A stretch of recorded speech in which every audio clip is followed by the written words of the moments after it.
नमस्कार मित्रों, क्या हाल चाल है आप सभी का। तो दोस्तों, आई होप आप लोग ठीक होंगे, स्वस्थ होंगे और मस्त होंगे और आपकी तैयारी बिल्कुल अच्छी तरीके से चल रही होगी। तो दोस्तों, जैसा कि आपको पता है कि बोर्ड एग्ज़ाम 2024 बहुत नज़दीक आ चुका है। अब आपके पास उतना टाइम नहीं बचा हुआ है कि आप एक एक टॉपिक को पढ़ते हुए चलें।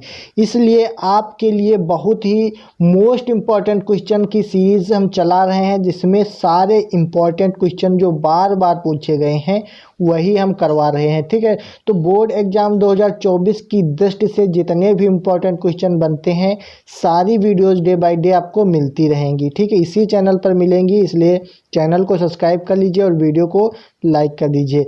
हर वीडियो में कम से कम आपको 10 नंबर का समझ लीजिए क्वेश्चन करवाते हैं, इम्पॉर्टेंट क्वेश्चन होते हैं। अगर वो आप सब कुछ तैयार करते हुए चलते हैं तो डेफिनेटली आप कह सकते हैं कि बोर्ड एग्ज़ाम में 95% प्लस आपको लाने से कोई रोकने वाला नहीं है। इसलिए बेहतर यही होगा, जितना हम करवा रहे हैं सारे क्वेश्चन एक जगह लिखते हुए चलिए, या फिर हमारा टेलीग्राम ग्रुप ज्वाइन कर लीजिए, वहीं से सारी PDF ले सकते हैं। ठीक है, तो ये वीडियो कक्षा 12 की फिजिक्स से है, भौतिक विज्ञान से है, मोस्ट इम्पॉर्टेंट क्वेश्चन की है।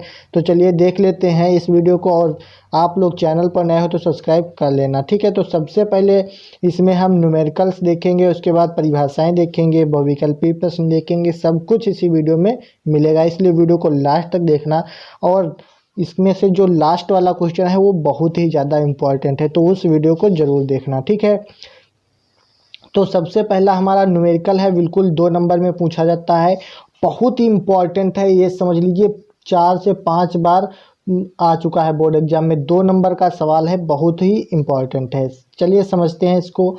क्वेश्चन है कि वायु में प्रकाश की चाल 3 × 10⁸ मीटर प्रति सेकंड है। ये सबको पता होता है कि वायु में प्रकाश की चाल 3 × 10⁸ मीटर प्रति सेकंड है। अब इसका अपवर्तनांक दिया हुआ है, 1.5 अपवर्तनांक वाले कांच में प्रकाश की चाल कितनी होगी। अब ध्यान से समझिए, क्वेश्चन को कह रहा है कि वायु में प्रकाश की चाल इतनी है। ठीक, 1.5 अपवर्तनांक वाले कांच में प्रकाश की चाल कितनी है, तो हमको कांच में प्रकाश की चाल ज्ञात करनी है। वायु में प्रकाश की चाल दी हुई है, तो इसके लिए एक सूत्र होता है। क्या सूत्र बनेगा यहाँ पर? n बराबर होता है अपवर्तनांक। ठीक, तो n बराबर हो जाएगा वायु में प्रकाश की चाल। तो वायु में प्रकाश की चाल होती है VA यानी वेग, और V का मतलब होता है वेग यानी चाल, और A का मतलब होता है वायु में। ठीक, और यहाँ पर होता है VG मतलब कांच में प्रकाश की चाल। इसको आप लोग हिंदी में लिख सकते हैं, यानी अपवर्तनांक बराबर इस प्रकार से लिखेंगे, अपवर्तनांक बराबर। ठीक है, अपवर्तनांक बराबर क्या हो जाएगा? वायु में प्रकाश की चाल, वायु में प्रकाश की चाल, ठीक है, बटे प्रकाश की चाल। ठीक है, वायु में प्रकाश की चाल बटे क्या हो जाएगा? कांच में प्रकाश की चाल। ठीक है, तो कांच में प्रकाश की चाल इस प्रकार से हम लिखेंगे। अभी थोड़ा सा आपको बोरिंग लग रहा होगा, लेकिन आगे वीडियो को देखते चलिए। प्रकाश की चाल, ठीक है, तो यहाँ पर देखिए, जब इस प्रकार से हम बना लेते हैं तो यहाँ पे वायु में प्रकाश की चाल हमको दी रही है और कांच में प्रकाश की चाल निकालना है, यानी कि हमको ये VG निकालना है। कांच में प्रकाश की चाल, तो VG बराबर क्या हो जाएगा? यहाँ पर 1 मानेंगे, कैंची गुणा करेंगे तो VG बराबर क्या हो जाएगा? VA अपान N आएगा। ठीक है, तो इस सूत्र में हमको मान रखना है और VG यानी वायु कांच में प्रकाश की चाल का मान निकाल लेना है। तो VG बराबर यहाँ से रखते हैं VA यानी वायु में प्रकाश की चाल कितनी है? 3 × 10⁸ मीटर प्रति सेकंड हो गई। ठीक है, तो 3 × 10⁸ हो गया, और N नीचे अपवर्तनांक है यानी 1.5 अपवर्तनांक दिया हुआ है। ठीक है, तो अब यहाँ से ये जब पॉइंट हटता है तो ऊपर एक 0 बढ़ता है, ये तो सबको पता होना चाहिए। तो यहाँ से हो जाएगा 30 × 10⁸ बटे 15। ठीक, तो अब इसको हम काटेंगे, किस प्रकार से काटेंगे? देखिए, 15 कम 15 और 15 दूनी 30। तो यहाँ से VG बराबर कितना आ जाएगा? 2 × 10⁸। ठीक, तो ये हमारा आंसर निकल कर आ जाएगा। ठीक है, तो ये हो गई कांच में प्रकाश की चाल। इसको हम मात्रक इसका होता है मीटर पर सेकंड, ठीक है, तो मात्रक भी लिख देना ताकि पूरा नंबर आपको मिल जाए। तो ये बहुत सा इम्पॉर्टेंट क्वेश्चन था, ठीक है, बहुत ही सरल था। 2 नंबर में देखिए कितना आसान बना दिया हमने।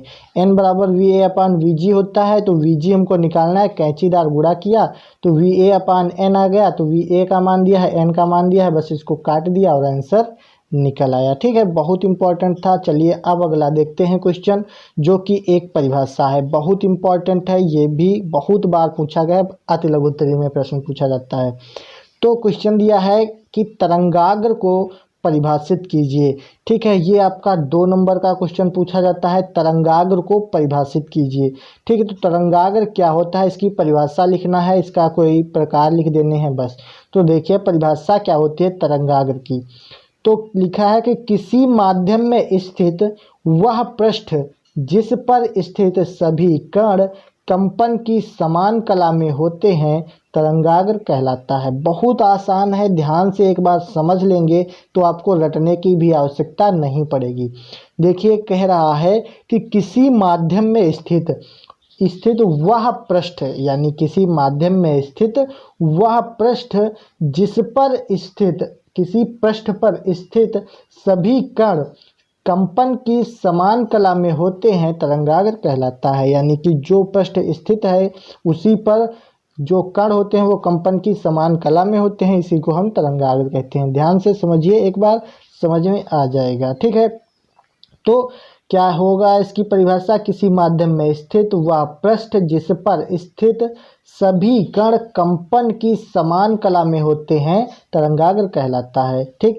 तरंगाग्र के प्रकार में होते हैं, यानी तरंगाग्र गोलीय, बेलनाकार तथा समतल आदि प्रकार के होते हैं। इस प्रकार से हमको लिख देना है, तरंगाग्र गोलीय होते हैं, बेलनाकार होते हैं, समतल आदि प्रकार के होते हैं, ये हमने लिख दिया, ठीक है। अब देखते हैं अपना अगला क्वेश्चन, जो कि बहुत ही बेहतर है, ये भी बहुत बार पूछा गया है, कला संबद्ध स्रोतों से आप क्या समझते हैं, ठीक है। तो ये हमारा 2 नंबर का क्वेश्चन है, बहुत इम्पॉर्टेंट है, कला संबद्ध स्रोतों से आप क्या समझते हैं। बहुत ही आसान है, देखिए इसमें क्या लिखेंगे कि ऐसे स्रोत जिनका कलांतर नियत हो तथा समय के साथ ना बदले कला संबद्ध स्रोत कहलाते हैं। अब आप लोग कहेंगे ये क्या बवाल बता रहे हैं, ये कहीं आते हैं? तो जी हाँ दोस्तों, हर क्वेश्चन लॉन्ग नहीं आता है, कई प्रकार से क्वेश्चन बनते हैं, पहले बहुविकल्पी बनेंगे, फिर वेरी शॉर्ट बनेंगे, फिर शॉर्ट बनेंगे। वही ये क्वेश्चन है जो 1 नंबर 2 नंबर में पूछे जाते हैं। अगर ये आप लोगों एग्जैक्ट लिखोगे तभी नंबर पाओगे, और सारे लॉन्ग आंसर होंगे उसमें तो बना बना कर लिख दोगे तब भी नंबर मिल जाएंगे, इसलिए इनको ध्यान से आपको रट लेना है। तो कला संबद्ध स्रोतों से आप क्या समझते हैं, 2 नंबर का क्वेश्चन है, तो इसके आंसर में हम लिखेंगे कि ऐसे स्रोत जिनका कलांतर नियत हो तथा समय के साथ ना बदले कला संबद्ध स्रोत कहलाते हैं, ठीक। बहुत ही इम्पोर्टेंट क्वेश्चन था। उसके बाद में अगला हमारा क्वेश्चन है जो कि एक MCQ टाइप का है, यानी 1 नंबर का ये प्रश्न आपका पूछा जाता है, MCQ बहुविकल्पीय प्रश्न है। तो यहाँ पर बहुत बार ये भी पूछा गया है, क्वेश्चन है कि फोटान के गतिक द्रव्यमान का सूत्र क्या होता है। फोटान के गतिक द्रव्यमान का सूत्र क्या होता है, आपके ऑप्शन है h/λ, h/c², h/c या फिर h/c λ। तो आपका राइट ऑप्शन डी हो जाएगा, h/c λ। ये होता है फोटान के गतिक द्रव्यमान का सूत्र। ये केवल इतना ही पूछा जाता है बहुविकल्पी में, बहुत बार पूछा गया इसलिए इसको हमने शामिल किया है। अब देखते हैं थोड़े से बड़े बड़े क्वेश्चन जो पूछे जाते हैं, ये तो बहुत शॉर्ट हो गए, इससे थोड़ा सा जो बड़े होते हैं वो देखते हैं। चलिए तो यहाँ से अपना हम थोड़ा सा बड़ा क्वेश्चन है, बहुत इम्पॉर्टेंट है, कई बार पूछा गया है। तो चलिए देखते हैं 5 नंबर, क्वेश्चन नंबर 5 है कि प्रकाश वैद्युत उत्सर्जन अथवा प्रकाश वैद्युत प्रभाव क्या है। ये भी क्वेश्चन बहुत इम्पॉर्टेंट है, और लास्ट वाला इससे भी इम्पॉर्टेंट है, तो लास्ट वाला जरूर देख कर जाना, ठीक है। तो देखते हैं प्रकाश वैद्युत उत्सर्जन अथवा प्रकाश वैद्युत प्रभाव क्या है। तो इसकी परिभाषा में हम लिखेंगे कि जब किसी धातु की सतह पर एक निश्चित आवृत्ति से अधिक आवृत्ति की प्रकाश किरणों को आपतित किया जाता है। क्या कहने का तात्पर्य है, जब किसी धातु की सतह पर एक निश्चित आवृत्ति से अधिक आवृत्ति की प्रकाश किरणों को आपतित किया जाता है तो धातु की सतह से इलेक्ट्रॉनों का उत्सर्जन होने लगता है। इस घटना को प्रकाश वैद्युत उत्सर्जन अथवा प्रकाश वैद्युत प्रभाव कहते हैं। अब इसको एक बार ध्यान से समझ लीजिए। कह रहा है कि जब किसी धातु की सतह पर एक निश्चित आवृत्ति से अधिक आवृत्ति की प्रकाश किरणों को आपतित किया जाता है तो धातु की सतहों से इलेक्ट्रॉनों का उत्सर्जन होने लगता है। इसी को हम प्रकाश वैद्युत उत्सर्जन अथवा प्रकाश वैद्युत प्रभाव कहते हैं। ठीक है, यहाँ तक समझ में आ गया होगा। अब चल के देखते हैं अपना अगला क्वेश्चन। बहुत ही न्यूमेरिकल टाइप का है, लेकिन ये एक प्रकार का सूत्र है। इसको निगमन कैसे किया जाता है ये भी समझ लेते हैं। तो क्वेश्चन नंबर 6 बेहद इम्पोर्टेंट क्वेश्चन आपके सामने है, बहुत इम्पोर्टेंट है। देखिए, आइंस्टीन का प्रकाश वैद्युत समीकरण लिखिए। ये आपको समीकरण लिखने के लिए पूछा जाता है किस प्रकार से ये समीकरण बनता है। ठीक है, तो इसको बनाकर हम दिखाते हैं कैसे बनता है। तो आइंस्टीन का प्रकाश वैद्युत समीकरण, इसके लिए आपको यहाँ पर ½ इस सूत्र को पता होना चाहिए। जब ये आपको पता होगा तभी आइंस्टीन का प्रकाश वैद्युत समीकरण निकलेगा, क्योंकि यही होता है आइंस्टीन का प्रकाश वैद्युत समीकरण। ठीक है, तो ½ अधिकतम लेंगे। ठीक है, इसके लिए h new minus h new not होता है। ठीक, इसको घटाएंगे h न्यू से h न्यू नॉट, तो यहाँ से h इसमें कॉमन है तो h कॉमन ले लिया, तो अंदर क्या बचा, h कॉमन ले लिया तो न्यू माइनस न्यू नॉट बचा, न्यू माइनस न्यू नॉट। तो वही होता है आइंस्टीन का प्रकाश वैद्युत समीकरण, ½ बराबर h ब्रैकेट में न्यू माइनस न्यू नॉट। ठीक है, यहाँ तक आपको कोई कन्फ्यूजन नहीं होगी। अब चलिए देखते हैं अपना बेहद इम्पॉर्टेंट और सबसे ज़्यादा इम्पॉर्टेंट क्वेश्चन। क्वेश्चन नंबर 7 बहुत इम्पॉर्टेंट है।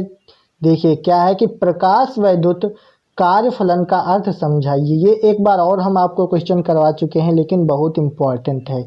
ये भी आपका 3 नंबर में क्वेश्चन पूछा जाता है।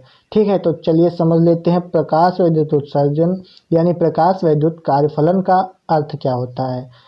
तो देखिए ध्यान से, वह न्यूनतम ऊर्जा जो किसी वस्तु के पृष्ठ से इलेक्ट्रॉनों को उत्सर्जित करने के लिए आवश्यक होती है उस धातु का कार्यफलन कहलाती है। एक बात ध्यान से समझ लेते हैं, वह न्यूनतम ऊर्जा, कौन सी ऊर्जा, वह न्यूनतम ऊर्जा जो किसी धातु के पृष्ठ से इलेक्ट्रॉनों को उत्सर्जित करने के लिए आवश्यक होती है उस धातु का कार्यफलन कहलाती है। ठीक है, तो कार्यफलन का सूत्र होता है W बराबर h न्यू नॉट। ठीक है, तो W यहाँ पर होता है कार्यफलन, h क्या होता है प्लांक नियतांक, और न्यू नॉट क्या होता है देहली आवृत्ति। ठीक है, तो यहाँ तक आपको वीडियो अच्छी लगी होगी। अगर वीडियो अच्छी लगी है तो एक लाइक करके चैनल को सब्सक्राइब कर लीजिए। ठीक है, अगर आप लोग सब्सक्राइब करते हैं तो इससे आपको बहुत फ़ायदा होगा। जितनी भी इम्पोर्टेंट वीडियोस आएंगी आपको तुरंत नोटिफिकेशन मिल जाएगा। और अगर आपका कोई डाउट है तो नीचे कमेंट कर सकते हैं। चलिए आज की वीडियो में इतना ही, तब तक के लिए जय हिंद, वंदे मातरम।